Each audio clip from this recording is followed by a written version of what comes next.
Barsada qanaqa krizis? Harloki krizis deb tashadi ikkita o'yindan keyin. Unaqa emas-da. Rostdan krizismi? Qanaqa krizis bu? Endi qayerda o'qidim? 3 ta o'yinda 29 ta zarba berishibdi-da. Ha.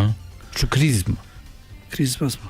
Ya'ni Girona ham birinchi bo'limda Atletico Madrid ham haddan tashqari ko'p vaziyat yaratayotgan bo'lsa, bu yaxshi emas-da. Buni himoyasini biz yil boshidan beri bilamiz-ku qanaqaligini. Yil boshida boshqacha edi. Nimaga Canceloni oldi? Canceloni shu qo'shib rotatsiya qilib turib, mavsum oxirigacha borib olmoqchi edi. Cancelodan keyin shunaqa bo'lib ketdi. Lekin Cancelo o'ynamayapti ham ko'p ham. Bu joyda birinchidan Pedri yo'qligi baribir markaz. Keyin Barselona boshqa klublardan bitta narsasi bilan farq qiladi deb o'ylayman. Himoyadagi muammosini bor-u, himoyachilarning muammosi deb bo'lmaydi bu jamoada. Chunki bular bir-biri bilan juda yaqin o'ynaydi. Juda yaqin o'ynaganligidan to'p yo'qotilganda bo'ldi. Farqi yo'qda. Oldin nega shu narsa? Masalan, Rafinha qaytganda ham unaqa baribir hali formada emas. Hali effekt bermayapti. Effekt bermadi. Keyin o'rtada ham keyin 1,5 yil 2 yil bo'ldi bu stopkada. Bilasiz, 1,5 yil 2 yilda o'rganib olishadi. Har xil yo'llari chiqadi. Buni ustalari chiqadi, boshqa qiladi. O'zi ko'pincha ham aytilardi, Mallorca Muriki ura olmasa, bu erta Griezmann birga bir chiqqanda uradi u. Misol to'g'ri, Sorlo chiqsa uradi. Barselonaning ichida ham hozir mana inqirozga eng asosiy ta'rif bo'la oladigan voqea shu Atleticoning o'yini tugagandan ichkaridagi insaytlarning gapida men ishondim shu gapga. Bo'ldi, Yamal yana boshqalar Flickga yaxshi ma'noda katta o'yinlarda shunaqa qilmaylik deyishgan. Bo'lmaydi degan. Ya'ni tavakkalchilik. Katta o'yin yuqoriga juda yuqori. Masalan, El Clasicoda Real bilan yuqori o'ynamadi unaqa. Men bu 3-2 yaqin. Ehtiyotroq bo'lib o'ynadi. Chunki Vinicius ham juda chiroyli gol urganda ham bor-ku, bittaga bitta emas, 5 taning ichidan urdi-da, eslasanglar bor-ku. Qiyin joydan urdi. Ya'ni o'zi mahorat ishga soldi burada. Ya'ni bemalol ana Xavini paytida ham birga chiqib urib tashagan-ku boshida.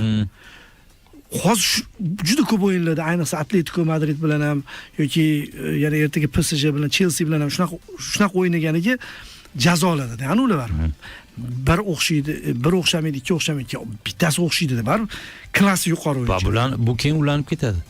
Va keyin Gerard Martin anaqasidan chiqqan-ku, maktabdan chiqqan. U bola o'ynagan o'yinlarda bor-ku, asoslarku Barselona yutqizmagan ekan, yutgan ekan faqat. Shu Martinni tushirmayapti-da, Baldeni nomidan kelib chiqib, Baldeni qo'yib turibdi. Atletico Madrid 3 ta golni o'ng qanotdan urdi. Lekin Martin ham yaxshi formada emas. Yo'q, Martin agar markazda o'ynasa, agar markazda o'ynasa. Markazda o'ynab anaqa bilan Eric Garcia. Keyin Barselonada o'sha futbolchi yetishmovchiligi bo'ladi-ku, qanaqadir tayanch zonasidagi futbolchini Eric Garcia'ni tushirib pastga, Eric Garcia'ni eng ko'p o'ynatadi. O'yinda ham o'ynaydi, bilsangiz, kunday jarohat olgan payti juda ko'p o'ynatadi. Oxirichi Bellingham shuni 10-daqiqada ketdi-ku, o'ynaydi. Xuddi shunaqa chiqib ketdi-da. Ya'ni bu ko'payib ketdi. O'yin uslubida inqiroz emas. O'yin uslubida Barselona 2.5 XG qiladi. Yuklamada ko'payib ketgan. Balans buzilib ketdi. Rotatsiya yo'q. Misol uchun Yamal biz bilamizki, agar misol uchun personal o'ynaydigan bo'lsa va o'sha o'yinda Rafinha o'ynamasa, keyin Lewandowski gol urmayapti. Keyin Ferran Torres hozir to'p urari. Boya Jamol aytdi-ku, anaqa agar kim aytdingiz, Bastoni bo'lsa, Aporasida. To'p urari agar Ferran Torres bo'lsa, bu realizatsiyada fojia-da. Chunki Ferran 11 ta golni adashmasam bir 22 tami 23 XG dan urganda. Shunaqa Ferran shunaqa. 4 tada, 5 tada urgandan keyin nima deysiz endi? Uni jamoa ham biladi. Shuning uchun ham endi Lewandowski qaradi-da, vaqtida bitta futbolchini olmagan, ana hujum chizig'iga olmagani. Endi eski brigada bilan tortib ketyapti. Hali ham Rafinha, Yamal bor, hali ham shuni hisobiga, lekin bu kundan kun hali yemirilib hali tayyor raqiblar, kuchi bor raqiblar tushsa, onda sonda ko'rsatib, bu ko'payib ketdi-da. Mana masalan, o'tgan yili kam edi, Inter ko'rsatganda oxirida. Interga kelganda Balde bilan kunday jarohat olgan. Demak, Flick o'tgan yili balansni olib borgan, hali uni qilib, buni olib, hali dorbozga o'xshab boradi-ku bu. Lekin hozir dor qimirlab yotibdi-da.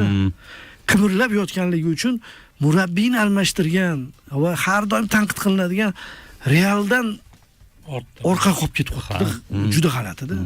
Juda g'alati.